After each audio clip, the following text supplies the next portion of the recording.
좌우에 계신 분하고 이렇게 서로 인사하고 축복합니다. 잘 됩니다. 계속 잘 됩니다.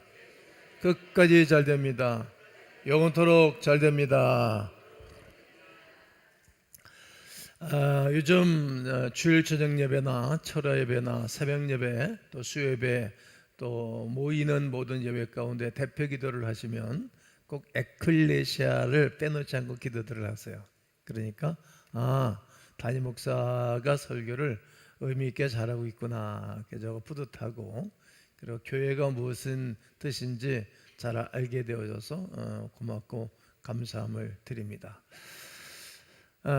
이제 에클레시아 오늘은 네 번째 시간이 되겠습니다. 에클레시아라는 그 독특한 이 단어는 우리가 생각하는 그러한 교회와 다릅니다.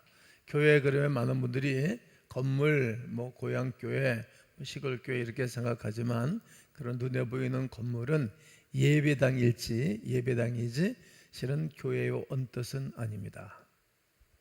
원뜻은 어떤 것인가 하면 하나님이 불러내서 당신의 백성들에게 사명을 준 모임의 공동체가 교회입니다. 이 교회를 향해서 2000년 전에 이 말씀을 받은 예수님의 발치에 있었던 사람들이 앞으로 너희들이 이 에클레시아 가운데 나의 모임을 확대하게 될 거다, 이런 말씀을 들었을 때 어떻게 될 것인가 궁금했겠죠. 그러나 이렇게 전 세계적으로 복음이 증거되어져서 기독교 인구가 제일 많은 거예요. 깜짝 놀랄 일이 생긴 거예요. 그렇다면 우리가 에클레시아의 삶을 잘 살게 되어지면, 오늘 성가대 찬양이 가사가 딱 맞았어요. 오늘 선택을 잘했다, 누가 선택했는지 잘했다는 생각이 들었어요. 주의 백성들에게 복이 있다, 복이 있는 거예요. 한번 지구본을 살펴보면 예수 그리스도를 믿는 그러한 나라들이 잘 살고 있잖아요. 주도권을 가지고 살고 있잖아요.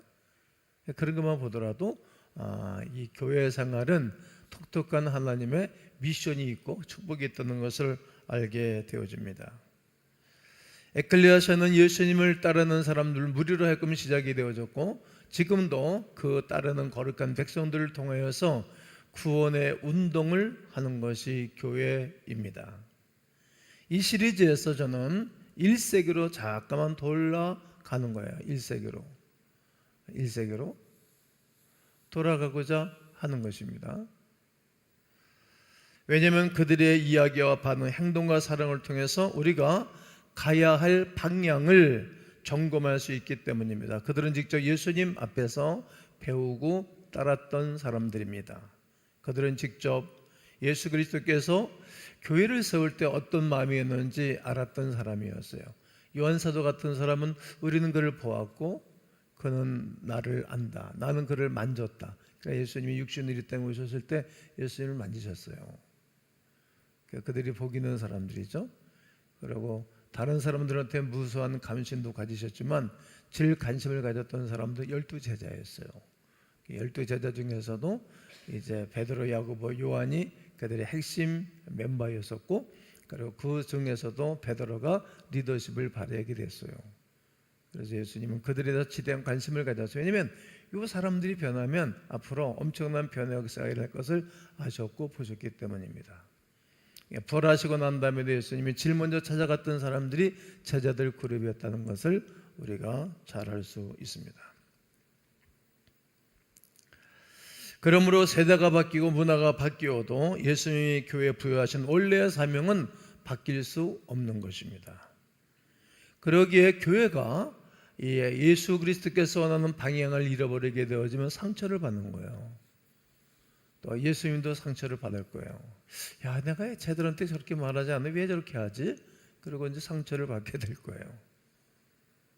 또 예수를 믿지 않는 사람들도 엄청난 상처를 받게 될 것입니다. 그리고 교회 안에서도 분쟁이 생기게 될 것이고, 교회 안에서도 서로 싸움을 하고 상처를 주고 받게 되는 것입니다. 그렇게 교회가 흔들리면 인간 존엄성과 정의까지도 무너지게 됩니다. 만약 하나님이 어떠면 옳고 그름을 판단할 기준 가치가 없기 때문입니다. 결국 사람들은 자기 눈에 오른 대로, 자기가 생각하는 대로 이 땅을 살아갈 것이기 때문입니다. 이것을 잘 조명해 준 말씀이 사사기 21장 25절입니다. 우리 다 함께 크게 다 함께 읽으세요. 시작. 그때에 이스라엘에 왕이 없으므로 사람이 각기 자기의 소견에 오른 대로 행하였더라. 그렇습니다. 자기 소견에 오른 대로 자기가 생각하는 대로 사는 거예요. 그럴 수 없어요. 여러분, 국가도 적당한 법이 있고요. 네, 가정도 법이 있잖아요. 우리 집안은 몇 시에 일어나고 몇 시에 밥을 먹고 저녁에 몇 시에 밥을 먹고 딱 정해져 있거든요. 저는 뭐 6시 한 30분이면 아침 밥을 먹어요. 정확하게 12시에는 밥 먹는 걸 원하고 6시면 저녁에 집에서 밥을 먹어요. 그리고 교회 출근을 또 하죠. 이처럼 자기의 루틴이 있어요. 자기 일상생활이 있어요. 이것을 벗어나면 특별한 상황이 온다. 지난주 말씀 속에 그런 말씀 드렸잖아요. 특별한 상황이 오는 게 힘들어지는 거예요. 보는 사람도 또 다른 사람도 힘들어지는 거예요. 상처를 받게 되는 것입니다. 그러하기에 우리가 지금 이 시대에 예수님의 교회를 바로 세우는 것이 너무나 중요합니다. 우리는 반드시 교회를 바르게 세워야 됩니다. 그리고 예수님께서 부여하신 사명, 미션을 잘 수행하여야 합니다. 왜냐하면 지금 우리가 이 세대의 교회이기 때문입니다. 제가 이 세대의 교회이고 여러분이 이 세대의 교회이기 때문입니다. 사람들이 교회를 떠올릴 때 1세기의 교회를 생각하지 않습니다. 지금은 자기 동네에 있는 교회, 고향에 있는 교회를 생각하죠. 건물을 잠깐만 생각하는 거예요. 건물 생각하면 안 되거든요. 제가 목회를 하면서 우리 교회 여기까지 오기까지 삼각교회에서부터 하게 되면 5번째거든요. 그 있던 교회들 다 거물어버리고 다 지졌어요. 저는 큰 일을 했죠. 만약에 우리 건물도 뭐 헐어버리고 다른 게 들어올 수도 있겠죠. 강화도에 가보면 교회를 사업자가, 일본 사업자가 인수해가지고 커피숍을 만들었는데 엄청나게 많은 사람들이 여름에 거기 들어가서 기뜨리고 있더라고요. 뭐 세상 사람들이 살면 커피숍 되고 식당도 되는 거죠. 예배당이지, 우리가 예배를 드릴 때는 예배당이지 교회가 건물이 아니라는 거예요. 결국 우리가 오늘날 세상을 향한 교회의 얼굴입니다. 그런 의미로 말씀을 드린다면 옆분을 잘 쳐다보면서 이렇게 한번 인사하고 축복했으면 좋겠어요. 당신이 교회의 얼굴입니다. 정말입니까? 우리가 어떻게 사느냐에 따라서 교회는 참 좋은 곳이네, 훌륭한 곳이네, 나도 교회 가야 되겠네 이런 생각 갖고 오는데 옆에 있는 사람이 이렇게 뭐 이상하게 소원을 끼치고 상처를 주면 교회 싫어, 안 가. 당신 같은 사람이 교회야? 싫다고 그렇게 말하게 되는 거예요. 좀 어렵죠? 우리가 이제 시간 가고 세월 가면 책임감이 주어지고 사명 따라 살아가는 것은 이러한 것입니다. 그런데 그것보다 더 무거운 사실이 있어요. 어쩌면 더욱 영광스러운 책임일 수도 있습니다. 우리 모두가 기독교가 종교인지 어떤 믿음인지 보여주는 얼굴입니다. 그 사람들은 성경을 펴기보다 우리를 보면서 기독교를 판단하는 거예요. 이 성경을 한 번도 잡아보지도 못하고 펴봐서 읽어보지도 못하고 설교를 한번 들어보지도 못하고 그들은 교회에 대해서 평가를 하는 거예요. 싫어, 안 가, 나는 관심이 없어. 나를 보고 그렇게 평가하고 생각을 접어놓는다 그러면 참 책임감이 크다라고 생각합니다. 우리는 사도행전을 통해서 이 이야기를 따라가고 있는데 예수님의 부활 이후에 7주가 지나고 난 그날에 모든 사람들이 이제 예루살렘으로 모여든 거예요. 그 모이던 절기가 오순절입니다. 그때 바로 베드로와 요한 그리고 다른 사람들도 거리로 나가서 예수님이 메시아다, 우리의 구원자다, 당신들이 십자가 못 박혀 죽인 그분이 다시 살아났다, 우리는 그를 보았다, 만났다, 그를 믿으면 영원한 생명을 얻는다, 이 운동을 시작한 거예요. 이것이 교회예요. 오늘도 예배를 마치고 나서 집으로 돌아가실 분들도 계신데 그것도 예배당 오신 거 훌륭하신데 교회 남아서 아니면 바깥에 나가서 전도해 주는 거예요. 한 달에 한 번씩 우리가 전도지를 뿌리면서 전도하잖아요. 이것이 교회인 거예요. 예수님은 우리의 구원자다. 나를 구원하신 예수 그리스도를 믿으셔야 됩니다.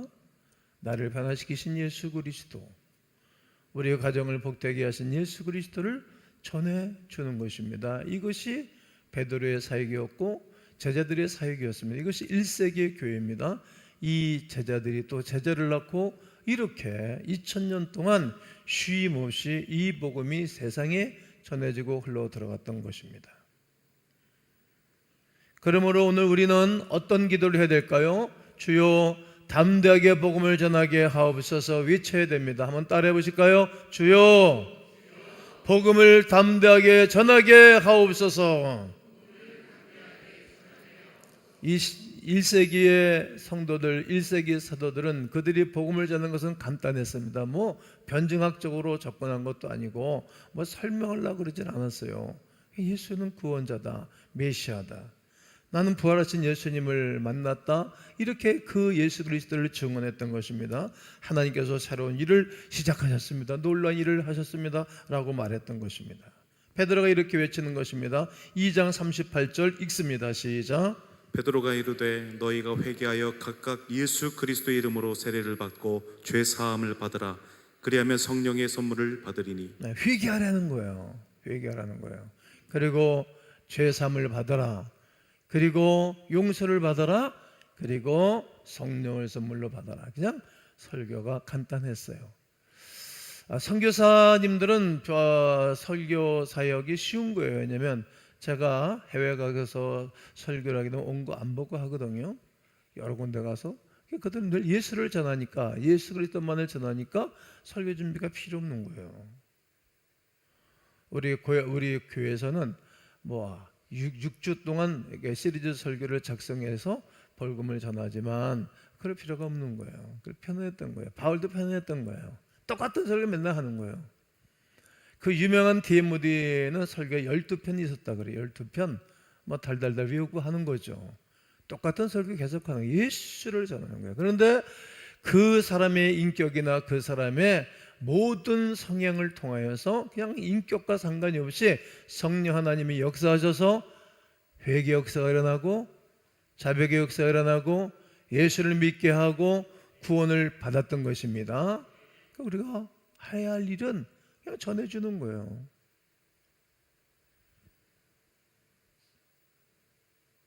이 말은 당시 유대인들에게는 엄청난 도전이었습니다. 세례는 일반적으로 유대인이 아닌 이방인들이 유대교로 개종할 때 받는 의식이었기 때문입니다.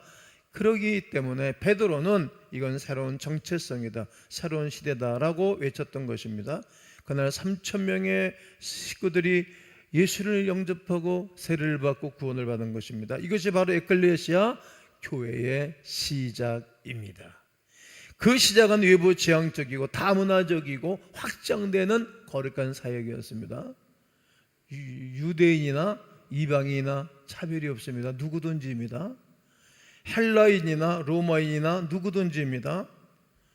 여러분, 제가 설교원고를 작성하면서 이북 사람들이나 중국인이나 일본인이나 러시아인이나 차별이 없는 거예요. 우리는 그들 매우 싫어하죠. 아니에요. 하나님의 마음을 아셔야 돼요. 내 눈물이 팽 돌더라고. 그래, 나도 좀 장벽을 뛰어넘자. 매일같이 예루살렘과 유대에 우리는 머무르는 거예요. 저 사람 우리 교회 오면 안 돼. 그런 게 어디 있어요. 저 사람 우리 사랑방에 오면 안 돼. 힘들어. 그게 그렇게 어린애같이 어떻게 사역을 하겠어요. 하나님의 마음을 너무나 우리는 모르는 거예요. 예루살렘, 유대, 이웃나라고 사마리아는 좀 정체성이 혼돈된 우리 민족하고 다른 사람들. 땅끝. 우리 대한민국에 누가 언노도 아펜젤러가 140년 전에 이 땅에 복음을 끊고 들어왔기 때문에 이 땅이 변한 것 아니겠어요? 그 조선이라는 나라 아주 못 살고 코 줄줄 흐르고 그냥 치들이 쫓고 상투 틀고 살고 60 이전에 거의 다 모든 사람들이 죽는 이 나라, 말라리아와 그리고 이질병과 모든 토양병이 많이 있는 이 나라 복음이 들어와서 전해준 거예요. 그 복음 운동을 한 거예요. 예수는 구원자라고. 와가지고 교회를 세우고 학교를 세우고 병원을 세워서 수없는 사람을 치료해 줬어요. 이것이 교회예요. 우리가 이런 일을 하는 거예요. 끊임없이 복음을 전해주는 것입니다. 누구든지입니다. 다시 말씀드리면 외부 지향적이고 다문화적이고 확장적인 사역이었어요. 누구든지입니다. 누구든지 예수 믿으면 멸망하지 않고 영생을 얻으리로다. 요한복음 3장 16절. 누구든지입니다. 여러분, 누구든지 그 안에 여러분이 있었지 않습니까? 누구든지 그 안에 제가 있었던 것 아니겠습니까? 이렇게 1세기의 교회를 다시 한번 돌아가 보면 이러는 가운데 예루살렘 교회가 점점 더 커지는 거예요. 절기를 지키러 왔다가 다시 고향으로 본국으로 가지 않고 거기에 남아있는 거예요. 남아있어서 복음을 증거하는 사람들과 함께 합세해서 이 복음을 전해주는 것입니다. 그래서 그들은 날마다 성전에 모였습니다. 그 중에 베드로와 요한이 오후 3시에 이렇게 성전에 들어가던 중 선천적으로 걷지 못하는 사람을 만납니다. 이 사람은 늘 누구에게 구걸을 해서 밥을 먹고 사는 사람이었습니다. 나가면서 못 걷게 된 일을 사람들이 메고 오니 이는 성전에 들어가는 사람들에게 구걸하기 위해 날마다 미문이라는 성전문에 두는 자라. 사람들은 그를 향하여 의로우신 재판장이요 공의를 행하소서라며 그의 불행이 죄 때문이라고 생각했던 것입니다. 하지만 예수님은 그런 시선으로 바라보는 거 아닙니다. 베드로와 요한도 마찬가지였습니다. 죄 때문에 이런 어려움을 당한 것이 아니라 예수를 물어서 이런 어려움을 당한 거다. 예수를 전해줘야겠다는 생각을 갖게 된 것입니다. 오늘 3장 6절을 다 함께 한번 읽겠습니다. 시작. 베드로가 이르되 은과 금은 내게 없거니와 내게 있는 이것을 내게 주노니 나사렛 예수 그리스도의 이름으로 일어나 걸으라 하고. 아멘. 여러분, 치유 역사가 일어나는 거예요. 여러분, 교회는 치유 역사가 일어나고 또 저를 통해서 수많은 사람들이 치유 역사가 일어났어요. 그리고 성령의 충만함과 은사 받는 경험을 지난번에 우리가 믿음의 경주 집회에 가서 보셨잖아요. 그냥 방언의 은사 없는 은사 나오라고 예수의 이름으로 선포가 되는 게 다 터지잖아요. 임하는 거예요. 깜짝 놀랄 일이잖아요. 이렇게 사역들을 못해요. 겁나가지고 안 보는 역사가 아니라면 어떡할 거예요. 그래서 저는 엄청나게 기도하고 준비한 거예요. 기도하지 않는 사람에게는 이런 역사가 일어날 수가 없는 거예요. 경험이 얼마나 중요한지도 모르는 것입니다. 여러분, 오늘도 우리에게 구원의 역사를 위해서 치유 역사가 일어나는 것입니다. 따라해보세요. 주여 치유하여 주옵소서. 수많은 사람들이 이 역사와 기적을 보고 예수를 믿는 사람들이 늘어난 거예요. 그날에는 이런 역사를 보고 5,000명으로 확 늘어난 거예요. 수많은 사람들이 나를 보고 예수를 믿게 하는 것. 하지만 이것은 종교 권력자들에게는 위협이 됩니다. 그들은 베드로와 요한을 체포해서 옥에 가두게 됩니다. 공공재판이 벌어졌어요. 이 재판에서 베드로가 담대하게, 따라하세요. 담대하게, 다시 담대하게 4장 10절을 읽습니다. 시작. 너희와 너희 이스라엘 백성들은 알라. 너희가 십자가에 못 박고 하나님이 죽은 자 가운데서 살리신 나사렛 예수 그리스도의 이름으로 이 사람이 건강하게 되어 너희 앞에 섰느니라. 네, 야, 이 사람이 치료를 받고 건강하게 됐어. 담대하게 자기를 죽이러 옥에 가다 놓을 그 사람들에게 담대하게 복음을 전하는 거예요. 그래서 오늘 주제가 더 큰 믿음으로 담대하게 하옵소서. 이거 오늘 주제가 아닙니까? 교회는 늘 공격을 받아왔어요. 1세기서부터.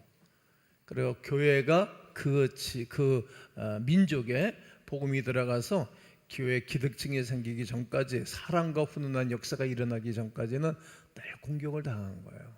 많은 사람들이 죽은 거예요.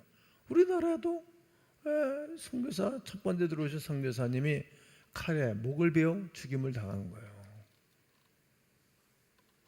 그런데 그들이 똑같이 칼로 쓰지 않고 주먹으로 쓰지 않고 욕으로 맞대 욕하지 않고 순교하면서 사랑을 베풀어 줬기 때문에 그 얼굴을 보고 그 사람을 보고 한 사람 두 사람이 오, 교회가 저런 것이네. 변함없이 사랑을 베풀고 그 놀라운 은혜가 있네. 그리고 한 분 한 분이 예수께로 돌아온 거예요. 이것이 운동이에요. 이것이 에클레시예요. 나를 통해서 사람들이 변화를 받는 위대한 사건을 바라며 기뻐하는 거예요. 그런 의미로 바라본다면 나는 성경에서 에녹이라는 사람을 묵상하면 늘 눈물이 나요. 똑같이 일하고 돈 벌고 교회를 세우고 아이들 길러내기가 쉽지가 않잖아. 아이들 돌보고 조카들 다 돌보고 나는 쓸 돈이 없는데 축의금 보내고 문증들 다 돌보고 조의금 보내고 자기 생활이 없는 거예요. 이게 예수의 사람들이었어요. 그 모습을 그 에녹을 바라보고 하나님이 너무 마음이 아팠대. 야, 그만 가자. 그리고 죽음을 보지 않고 그냥 불병거 태우고 그냥 데리고 가셨어요. 너무 에녹만 보면 애처로웠던 거예요. 제가 교인들을 볼 때 애처로운 교인들이 있어요. 야, 힘들고 바쁘고 어려운데 변함없이 이렇게 에클레시아 운동을 잘하는구나. 나를 울리는 사람들이 있어요. 그런가 하면 왜 저렇게 계속 하시지? 그러면 안 되는데 우리 교회 은퇴하신 장로님들 중에 변함없이 성가대하고 교회 일 있을 때만 늘 나타나시고 11조 꼬박꼬박들 하시고 요즘은 11조가 더 늘으셨더라고. 은퇴하신 장로님이 새벽마다 기도하러 오시고 나를 울리는 거예요. 그런 교인들이 있는 거예요. 그게 에녹 같은 교인이 아니겠어요? 그런 사람이 좋은 교회인 거예요. 아, 저렇게 해야 되겠다.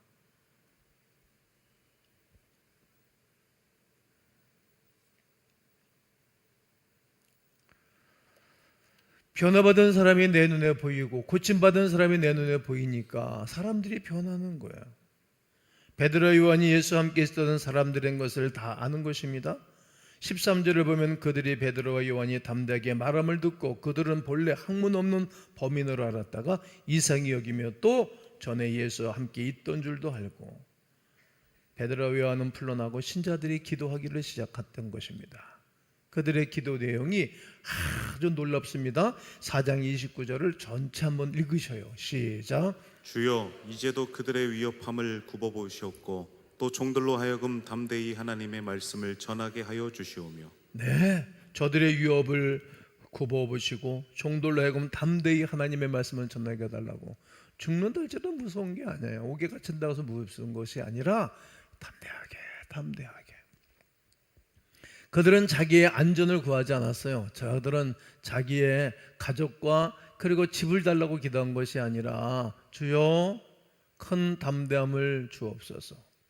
한번 따라해 보실까요? 주여 큰 담대함을 주옵소서. 이렇게 기도했어요. 그리고 하나님 말씀을 전하게 해달라고 이들이 성령의 충만함과 담대함을 얻어 말씀을 전했던 것입니다. 이들이 예수님을 평생 따르기로 결심한 이유는 예수님께서 죽은 자 가운데 부활하신 그분을 보았기 때문이고 목격, 경험, 성령으로 임재한 사실을 자기들이 알았기 때문입니다. 즉 제자들의 믿음의 토대는 사건이었습니다. 어떤 사건입니까? 바로 예수 부활의 사건입니다. 부활의 사건이 난 보았다, 만졌다, 경험했다. 이것이 그들에게 삶의 기초가 되고 삶의 원동력이 됐던 것입니다. 이 부활의 에클레시아가 훗날 우리가 가진 이 성경을 낳게 한 것입니다. AD 55년경서부터 70년, 80년까지 이 성경을 낳게 된 거예요. 그들의 모임과 그들의 에클레시아로 말미암아. 그 운동이 오늘날 우리에게 성경이 성경으로 전해져서 우리가 전 세계인들이 그렇게 사랑하고 그리고 모든 이들이 집집마다 성경을 몇 권씩 꽂아놓는 아름다운 은혜로운 성경을 가지게 된 것입니다. 이 부활의 역사가 오늘 우리 가운데도 있어야 됩니다. 그래서 저는 더욱 확신하는 것입니다. 오늘 이 세대와 다음 세대는 반드시 우리가 어떤 것으로 부활이라는 놀라운 사건으로 이어져야 됩니다. 언제나 돌아와야 됩니다. 이 사건은, 이 교회의 사건은 부활이 기초예요. 예수께서 부활하신 그 은혜, 내 영혼이 부활하신 그 거룩한 은혜로 시작하는 거예요. 감사와 감격함으로 교회를 섬기는 거예요. 그제없이 사랑하는 거예요. 자기의 지체 한 사람 한 사람을 극진히 돌보고 사랑하는 것입니다. 부활을 경험한 모든 사람들은 이전과 다른 것입니다. 어떻게 다른 것입니까? 주여 담대함을 주옵소서. 주여 부활의 주님을 전하게 하옵소서. 주여 더 큰 부흥을 주옵소서. 나를 믿는 자는 죽어도 살겠고 무릇 살아서 나를 믿는 자는 영원히 죽지 아니할 것이니 이것을 네가 믿냐? 이렇게 요한복음 11장 25절 26절은 말하는 거예요. 그러면서 죽은 나사로를 살려놓고 난 다음에 내가 앞으로 나사로처럼 이렇게 죽을 거야. 그러나 걱정하지 마. 다시 부활할 거야. 그러면서 나를 믿는 자는 영원히 죽지 아니하는 영원한 생명의 복음을 전해 주신 것입니다. 오늘 여러분과 제가 이 부활 안에 거하기를 주의 이름으로 축원합니다. 축원합니다. 이제 우리의 기도는 어떤가? 늘 하나님을 위한 기도, 우리 아이들을 위한 기도, 병을 낫기 위한 기도, 아파트 늘려가기 위한 기도, 좋은 차 타기 위한 기도, 항상 이 기도에 머무르지 않습니까? 물론 그 기도 꼭 해야 됩니다. 반드시 필요한 것입니다. 주님이 하라고 말하는 것입니다. 하지만 좀 더 언을 넓히셔야 됩니다. 좀 이렇게 좀 커야 돼요. 이웃을 좀 돌보는 기도도 하셔야 됩니다. 나라를 위해서 기도하되 하나님 나라에서 기도하는 거예요. 세상 나라들은